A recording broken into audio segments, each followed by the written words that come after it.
Bonjour et bienvenue dans le monde des petits colibris. Je m'appelle Jessica et je te remercie de t'être arrêtée sur ce podcast. Aujourd'hui, nous allons aborder un sujet qui peut toucher tout le monde sans que nous en soyons toujours conscients. Le syndrome du saboteur. Avez-vous déjà commencé un projet important pour vous, puis trouvé 1000 raisons de l'abandonner ou de ralentir son avancement ? Vous arrive-t-il de saboter vos propres réussites, consciemment ou inconsciemment ? C'est ce qu'on appelle le syndrome du saboteur. Dans cet épisode, nous allons comprendre d'où vient cette tendance à s'auto-saboter, comment la reconnaître et surtout comment s'en libérer. Première partie, le syndrome du saboteur. De quoi s'agit-il ?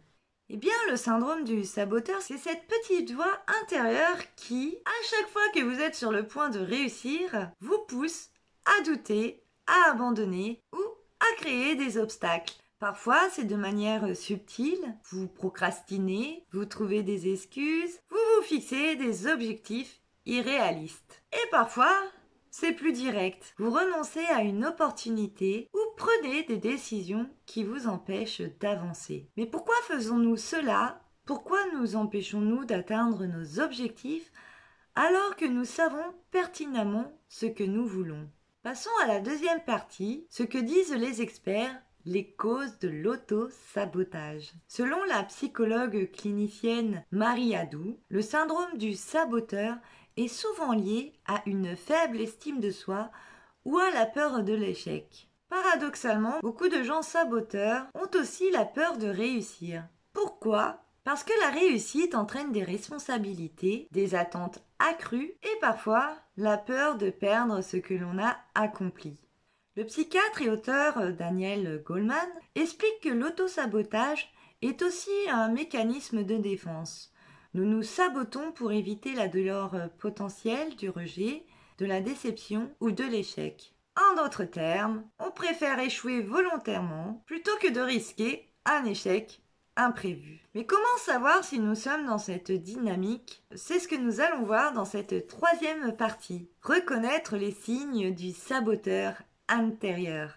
Le syndrome du saboteur se manifeste de plusieurs manières, comme notamment avec la procrastination chronique. Remettre à plus tard les tâches importantes, souvent sans raison valable. Il y a aussi le perfectionnisme, qui lui consiste à fixer des standards impossibles à atteindre, ce qui conduit souvent à ne rien terminer du tout. Vous avez aussi l'autocritique excessive. Vas-y, je vais te sortir le fouet là, le fameux père fouettard intérieur, qui lui, c'est la critique à outrance, voire même quand vous accomplissez quelque chose de bien. Il y a aussi le refus d'opportunités, dire non à des offres ou projets qui pourraient réellement vous faire progresser par peur de ne pas être à la hauteur. Et pour finir sur un dernier point, il y a aussi cette tendance à se mettre en situation d'échec. Créer des obstacles ou des distractions, consciemment ou non, qui empêchent l'accomplissement d'un objectif. Vous vous reconnaissez dans l'une de ces descriptions ? Eh bien, sachez que vous n'êtes pas seul. Mais heureusement, il existe des moyens pour briser ces cycles. Et c'est ce que nous allons voir dans la quatrième partie, comment surmonter le syndrome du saboteur.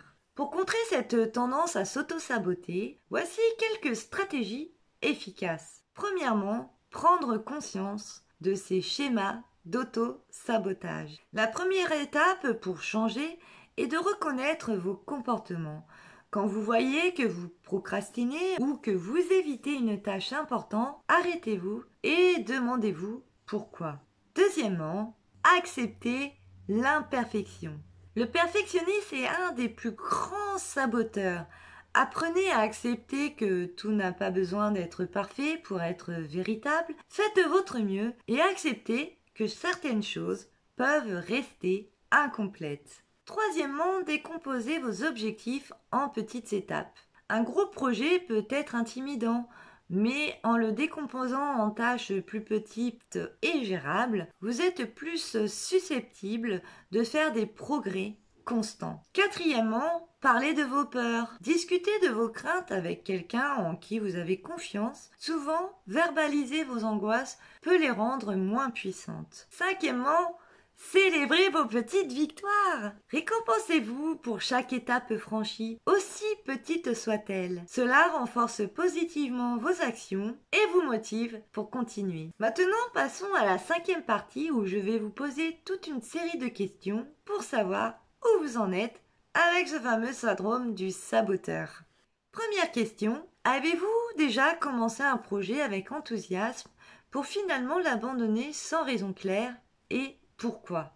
Deuxième question, quand vous êtes sur le point de réussir, ressentez-vous parfois une peur inexplicable ou un besoin de ralentir? Troisième question, trouvez-vous que le perfectionnisme vous empêche d'accomplir certaines choses importantes dans votre vie?